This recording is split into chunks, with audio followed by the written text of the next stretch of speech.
I saw Hyde tear a man in half. Not at the middle, you see, but from the top of the head down to the feet. I never thought such a thing possible, and Mr. Quartermain's rifle must have killed 20 of those that had been posted in windows and on rooftops. All the while, Master Wayne, Misters Hex and al-Ghul slayed men around them from left to right. By the time the good captain's machinations fired, the two of them must have had a pile of bodies around them 2 corpses deep. Mr. Gold, is this appropriate conversation for the dinner table? Harry is too young to hear such things. Mama, you will think I am too young for anything even when I'm in my late 20s. Is that such a preposterous idea? Papa. Your parents are correct, Harriet. To keep virtuous, you must keep vigilant, to speak no evil, do no evil, and hear no evil. Well said, Mr. al-Ghul. My apologies, Miss Arkham. My man here is merely eager to do that which I assigned to him. Report back to me the adventures of your husband and our intrepid friends. A toast to Dr. Arkham and this League of Extraordinary Gentlemen. It was kind of you to invite us to dinner, Mr. Wayne, but why has your own family not blessed us with their presence? I thought it best that Alan and my wife not be in Gotham until your duties are through. They're currently touring the Holy Land and Egypt with my brother Solomon. What? Thinking the gangs realize you put us up to this? Such has been considered. Then why do you remain if personal safety is such a concern? Someone must see the mission through, Captain. Of the many lessons I continue to teach my son is that men of honor are bound by duty. They must take it upon themselves the weight of the world if that is what is required to make it a better place. Sacrifice may be needed for the greater good. Call it a Wayne family motto. Sacrifice? What sacrifice are you making sitting behind high walls in a modern-day castle? Griffin. What? Just saying. Your friend has made a valid point, Miss Murray. Indeed, if all I did was stay whining and dining myself behind the gates of Wayne Manor, then I would not use the term sacrifice. Understand, though, Mr. Griffin, that there are things I do that few, if any, ever see. Should those things cease, then our city will begin to collapse. The high words of a Yankee businessman. Gotham Bay is a polluted mess that would kill a horse if the creature ever had a drink out of it. Your businessmen have cut everything down, built over the prairies, and poisoned your water while calling it virtuous. Do you like that 6-shooter you wield? That took the smith who made it many hard days of work, did it not? The factories in Gotham mass-produced that same pistol by the thousands every month of the war between the states. Factories like those in Gotham and New York City have created steam transport that can launch a ship of several hundred people back and forth across the Atlantic in a fraction of the time it took the sailing ship. Soon, we shall even replace the horse, who need not drink from our bay ever again. Replace the horse? That'll be the day. The threat of unrestricted industrialism is real, though. In my younger years, I watched as a whole Zulu army was destroyed by around 150 of my countrymen at Rorke's Drift with minimal losses of our own. These mass-produced weapons deal death at a rate once thought unimaginable.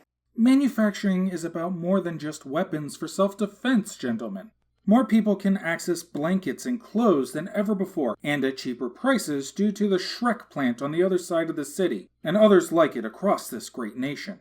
Food can be stored longer and transported to distant lands without spoiling nearly as quickly. Furniture, homes, incandescent lights, and so much more make life more bearable, more livable for so many more people.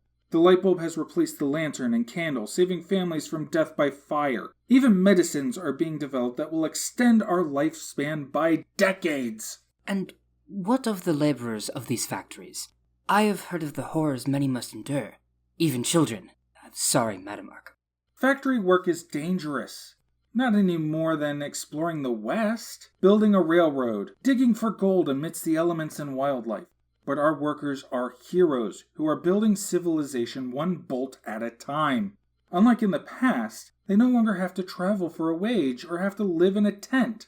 Our city has built tenement houses all around the plants, so they need not travel more than a block or two and have a roof over their families' heads. I have tried to stay out of this conversation for the sake of propriety, but some things I cannot stand for, even in polite company. Speak your mind, Miss Murray. The dwellings you mentioned that have been so benevolently provided have rents that are too high for your workers to keep. London's work district alone has forced many women, young and old, to sell themselves while their husbands and fathers are away in order to pay the high prices, such industrial charity. And that increase in the trade of flesh has led to monsters prowling our streets such as the aptly named Ripper a few years ago. From hell indeed. Are there problems with our practices? Yes. Are there areas that need improvements? Absolutely. But you would not want to live in a world that went backwards from where we are now. And the proof is in the clothes you wear, the weapons you use, the food you eat, and the way you live. Complain all you want while industrialism tries to fix what it can. But know that no matter how loudly you complain, you will be writing your letters under the bulbs made by us. And the world keeps on turning. An intriguing conversation, to be sure, and ended on a note well dear to my soul. Claudius's point is a good one, and one that my organization has known for generations. Which is? How can the world's leaders be held to account when their people benefit from their pursuits? I may have an answer, Mr. al-Ghul. Harriet. No. Let the girl speak, Doctor. I think I speak for everyone here when I say that her words may fall on curious ears. Education, Mr. al-Ghul. Explain. If you were to tell me that to save a man that all I would have to do is make a piece of equipment safer, then I would. How might you do that? You do not have the skill set to do such a thing, or the money or the power to influence it. Like I said, Mr. al-Ghul, education, proper education to everyone. If industrialists like Mr. Wayne spent as much money on schools for the public as he does on building things, then we would be able to fix many of the ills you have all mentioned. A wonderful thought, but... Imagine if in one day students of the rich and poor could come together to learn how to do arithmetic as well as learn about their government, economics, and the sciences. How much better would this city become, let alone places like London, New York, and elsewhere? Girls would no longer have to sell themselves, would be able to drink from the bay again, and more of the wild that Mr. Hex enjoys so much may exist. Schools have existed before. Yes, but only for the rich. I am talking about equal schooling for everyone, regardless of how much money they have, where they live, or what color they are. Oh, from the mouth of babes. If only such things were possible, I would give the world for such a childlike naivete. I, for one, Harriet, find your solution to be a reasonable one. Perhaps you shall be one of Gotham's great teachers one day. That is my goal. I would love to open up a school here in the city for the orphans and immigrant children, and then expand it so that any soul cursed with poverty or lack of station can attend. Maybe even Papa's convalescence hospital would be used to make it even bigger.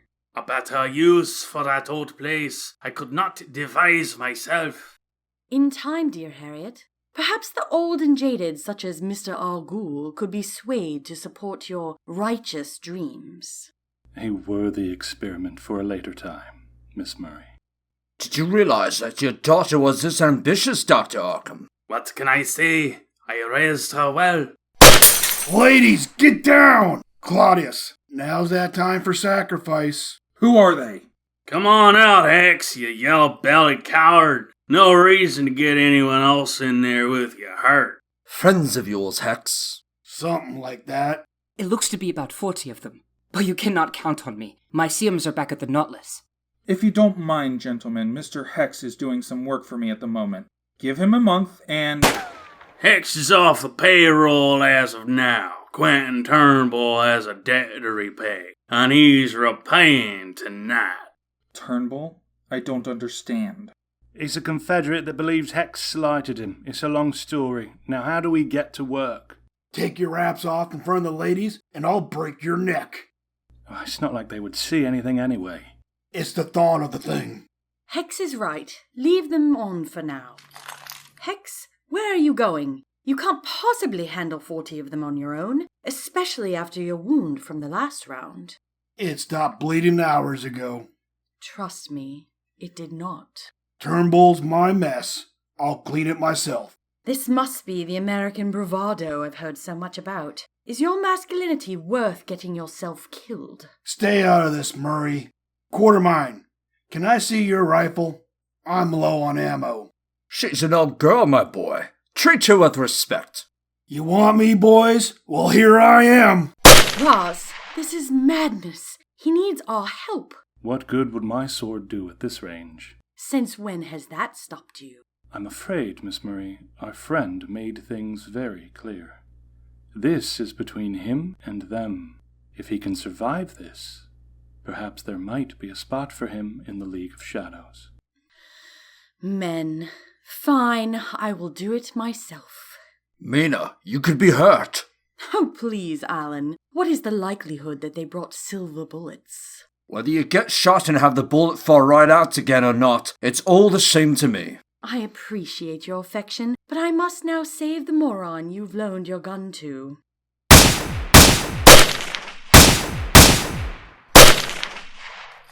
How many more are left?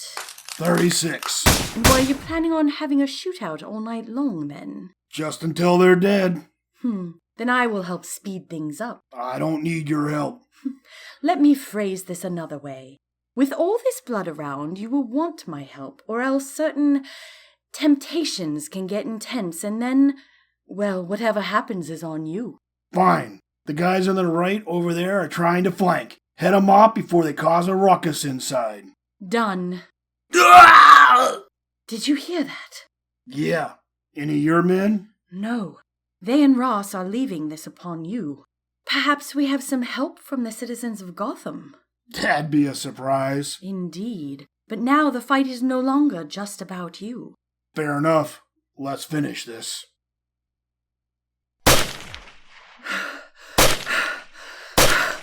What? What is that thing? Oh God! No! Ah!